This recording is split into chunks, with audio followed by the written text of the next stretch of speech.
Oh my God. What's up, guys? What's up? What's up? Welcome back. This is Food for Thought Thoughts If It Were You.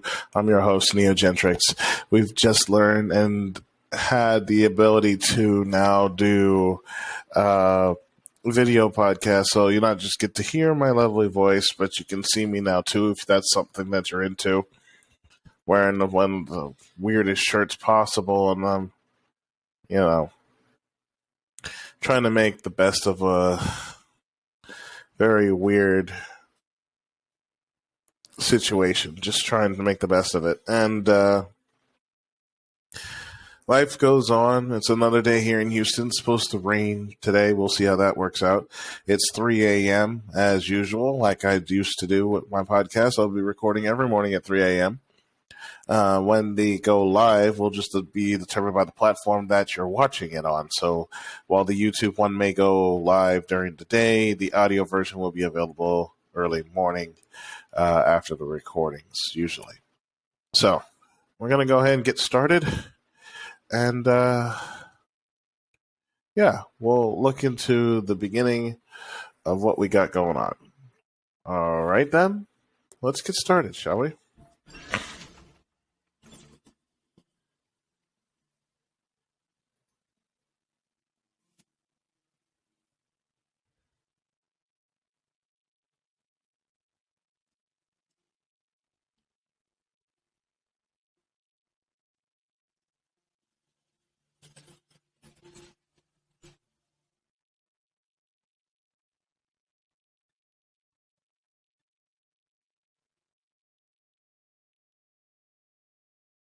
Powered by Riverside FM.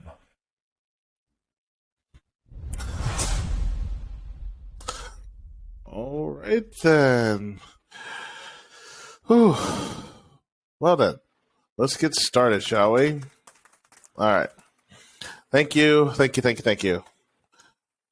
All right, so apparently Riverside FM is sponsoring this whole thing. They're allowing me to do the podcast from here, so we're going to go ahead and get started. Learning styles. We have different types of learning styles, as I've mentioned before, and the idea of learning styles is that we all have a way in which we prefer to learn, okay? And it's how we get on and do things and how we go about it. For example, some people like to so what I'm looking for here, well, it looks like I cut myself. Some people like to sit down and read about a subject while others prefer to just get on with it and get started and fiddle with whatever the device is that they're working with or working on. However, it's not unusual. It's not usually quite as clear cut as in this regard, since preferences can change over time, and you're required to do different things at work or in life more generally, and it doesn't allow this to be a possibility of a thing that's normal. So I guess what I'm saying is an understanding of your preferred learning style may help you to find new ways of studying and better improve your work and help you to move on with your life in a way that's more positive. Everybody has a way that they learn. Everyone has a way that they go about doing everything. And some people have a habit of sticking to the one main thing, and you can't do that. Not everybody can stick to the same exact rhythm over and over and over and over and over again. Now, if you can do that, that's great. That's fine. That's dandy. Congratulations. But some people need to be able to mix things up and cycle through all the different abilities and stuff that they have, because it's the only way they're going to be able to move forward in life and do what they have to do. Before we mentioned Kolb's experimental learning circle, that was a thing. And let me think here for a second. Let me see. The learning cycle, if I remember correctly, because it's been a while, The learning cycle proposes that we all learn from our experiences in the cylindrical, cyclical, circular, in a circular way. I had to think for a minute. The only thing in front of me is my keyboard. I'm staring at my keyboard. The lights are changing. But people often observe the way people observe sometimes happens in a way where they can reflect on their observations and think about what's going on. Let me see here.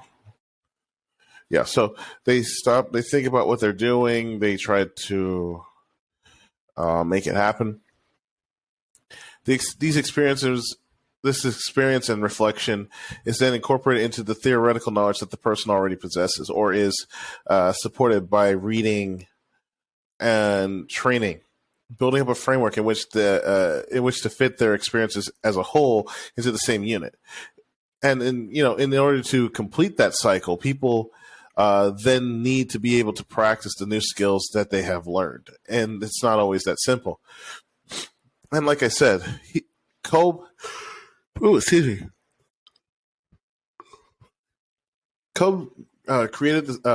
this cycle of 4 different learning styles. Okay, it's based off of that spectrum I mentioned before, the circle that is round split into 4, where the main one was concrete experience, engaging in an activity or experience, reflective observation, reflecting on the activity or experience, and then active experimentation on the left, trying out and testing the new skills and abilities, and then on the right, abstract conceptualizing, gaining knowledge or skills from that experience. Okay, so there are 4 different learning styles. Kolb proposed this as a cycle, but there's no question that while we go through the cycle, when we learn something, we will also prefer to start in different places and to spend more time on some aspects than others. And if I remember correctly, from what I read, there are 2 men. One's called Peter Honey, and the other one's Alan Mumford. Sorry. They noticed this and they built on his theory and proposed the learning styles that I'm about to give you that I guess they're more straightforward. In a way, I guess it's one way to put it. That's not what I wanted to do. Oh, there it goes. So, yeah, this thing is still new. So I'm not. I'm gonna ask my producer to stop messing with it. I think he's trying to. All right. So anyway, the 4 styles were activist, pragmatist, reflector, and theorist. Okay. Activists learn by doing, and they don't want to hear what they should be doing. They want to just dive in head first and have a go at it. They most likely say things like, let's give it a go and see what happens, or can I try it out first, please? They wanted to do something first to see what fails or what works. Whereas pragmatists, they care about what works in the real world. Real world conceptualization. They aren't interested in abstract concepts. They just want to know if it works. So more than likely, they're going to be egging on the activists to do something so they can write down what doesn't work, what does work, make a note of all that. You're more likely to hear these types of people say, okay, how will this work in practice? Or I just don't see how this is even relevant. I tend to do that every now and then, but I fall into all 4 of these categories for this very reason, because I tend to do a little bit of each. Reflectors, they like to think about what they're learning. They want to understand things thoroughly before, they want to think about it thoroughly before they try them out. They want to consider every possible thought and action. These reflectors are more likely to say things like, let me think about this for a minute, or hey, dude, don't not rush into anything just quite yet. Let's think it out a little bit more. Let's have a plan. Of course, most people, especially the headstrong people, they don't they don't want to hear that. They don't want to do that. So that's an issue. Um, they are more likely to work with people who are a little bit slightly pragmatic, but mostly the theorists. And the theorists specifically, these like to understand how the new things fit into their framework and into previous theories and how they work well with other things as such. They're likely to be uncomfortable with things that don't fit, or with things they already, or rather, things that don't fit in or go along with things they already know don't work. They're not likely to go and work with someone who's active or pragmatic, but they will use the information that they've gained from them to, in a word, gain more additional knowledge. You're likely to hear guys like this or women like this say, okay, but how does this fit with such and such? How does this fit in here? Or I'd just like to understand the principles behind this a little bit more before I do something. They want to make sure it's effective. And in order to learn effectively, like I said earlier, it's important to be able to use not one, not two, but all four styles. Most people have a preference of at least one or two, and that's fine. But they're usually in the common mixtures of like activist pragmatic, like I said before, and reflector and theorist. These are the categories that tend to go together instead of working together and utilizing all four. But I can honestly see how activist pragmatists could get on the other two's nerves and such and so forth. You know, as it is possible to learn and develop other styles and learning styles, preferences as they change over time, unlike other psychological assessments, the Myers-Briggs type indicators, they tend to stay remarkably consistent over time. And they're a good way to judge whether or not you have certain skill sets or certain styles, or which ones you prefer over the others. But I will say this, when it comes down to learning styles, people often notice that their learning style has changed in response to different job demands or changes in their lifestyle when necessary. So a lot of times they're not always all here. So that's a thing.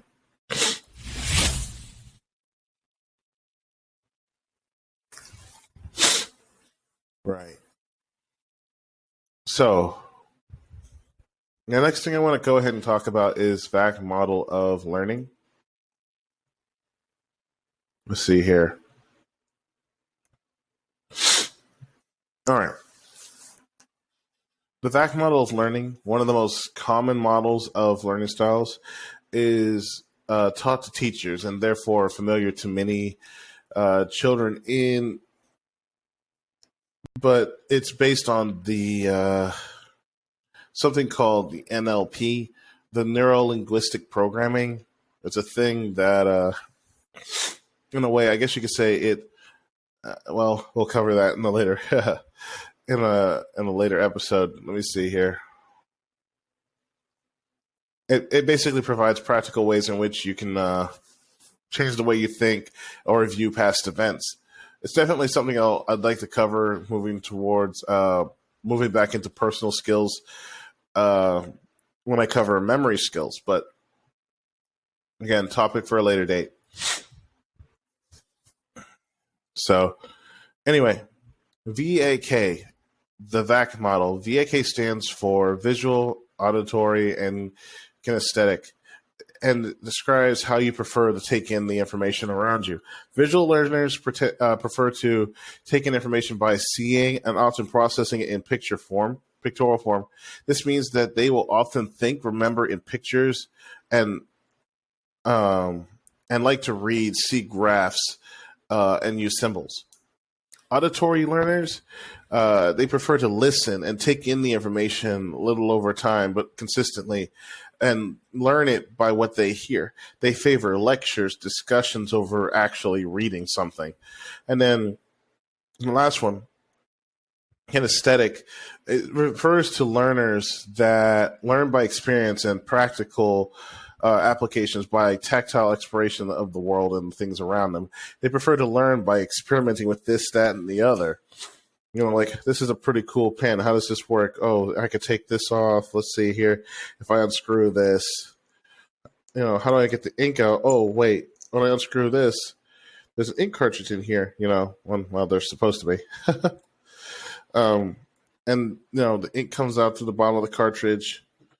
It pours out into the lid of this. You put the lid on this back, screw it on. Get a piece of paper, write something down on it, close up the pen, put it away. And I like some oil on my ink on myself, but it helps you write. So that's the thing.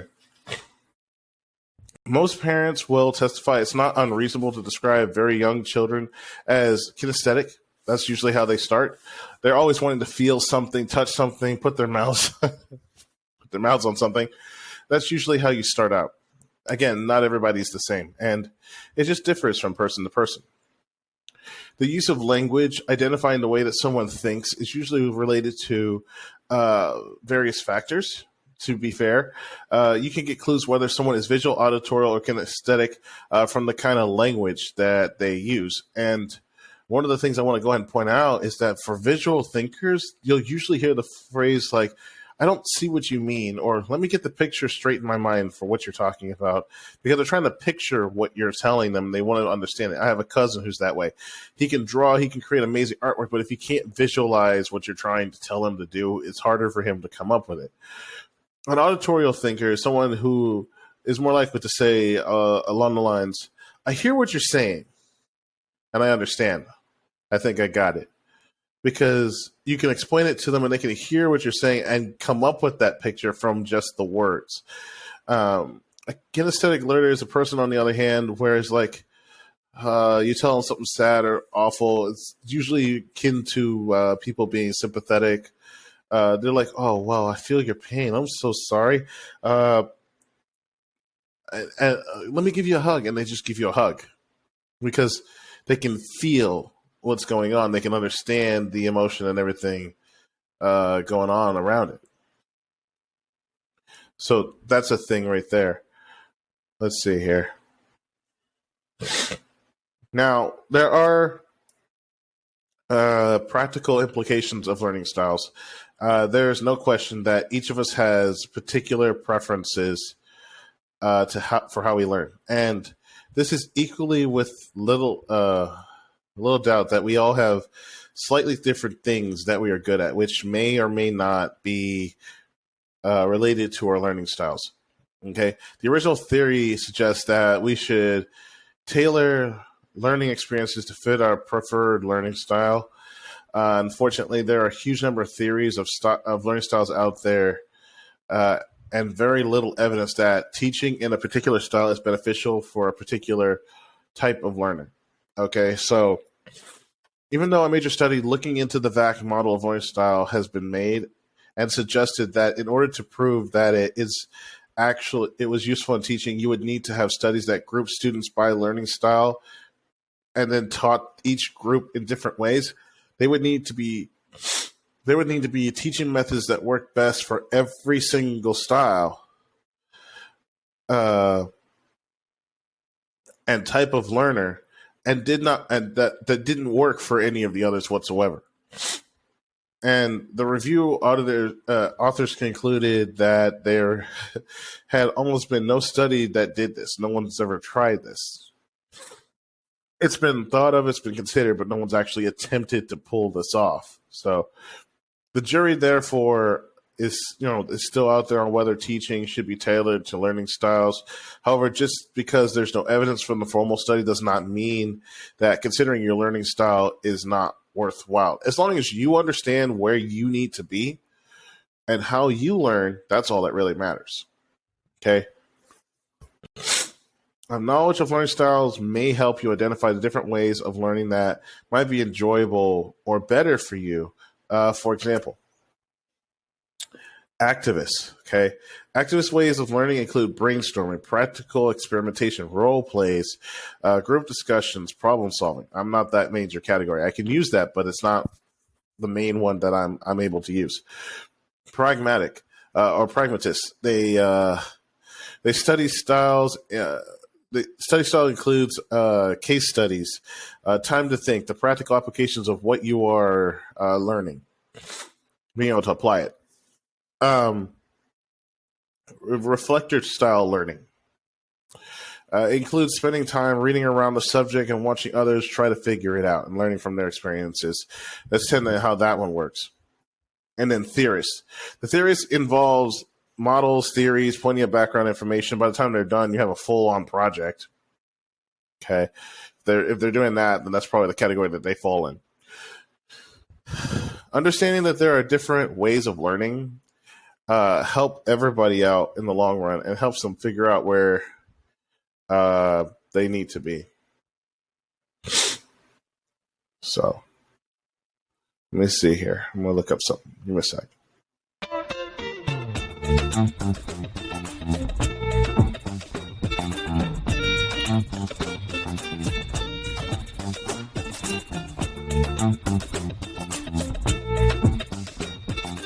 Okay. I think I got it. All right. So,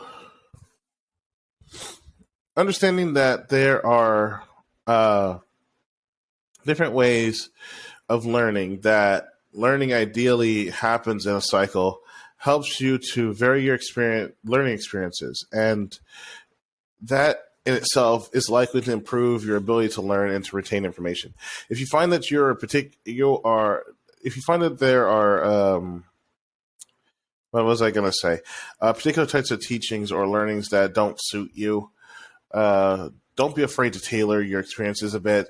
If you're considering a course, whether for long-term study or short-term learning, you may want to phone the person organizing it and discuss the types of learning that they're going to do, because it may be that you could avoid certain aspects of it, or the tutor may be able to suggest a more appropriate course for you depending on the style of learning that you have. However, if you're unable to choose your experiences, you can always try to adapt them. There's a way to do it. For example, if you're struggling with sitting in a lecture, listening to someone talk, don't be tempted to abandon the experience. Instead, try making it into something else. Take notes, draw a picture such as a mind map to help you remember it more visually, or organize discussion sessions afterward over what's that thing that people drink in the morning? Coffee, with others to consider the way learning in different ways. If your course is examination based, then you'll need to think about how you're going to revise the subject matter. For example, you may like lectures, but you want to revise by reading over your notes. Maybe you should ask your lecturer if you can record the lecture, or perhaps read your notes onto a digital a recorder, play it back for yourself. Then you can play out your notes afterward and listen to them again and revise them later. So that's a possibility.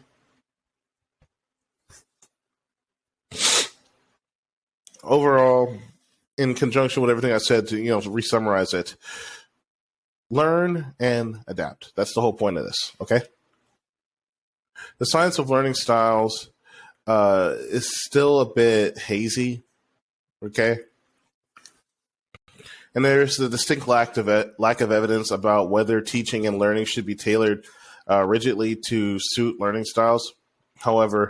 There is no doubt that varying learning experiences helps everyone stay interested. Teachers, pupils alike, doesn't matter. Even if there are elements of your chosen course which do not particularly suit you, just bear with it. Different experiences will broaden your ability to learn in different ways, which is always going to be helpful.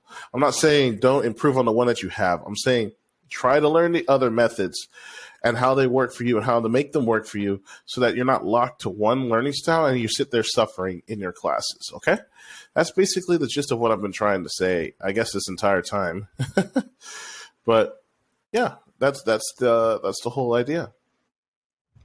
All right. I want to go ahead and thank you guys for listening in and being part of this podcast. Whoops.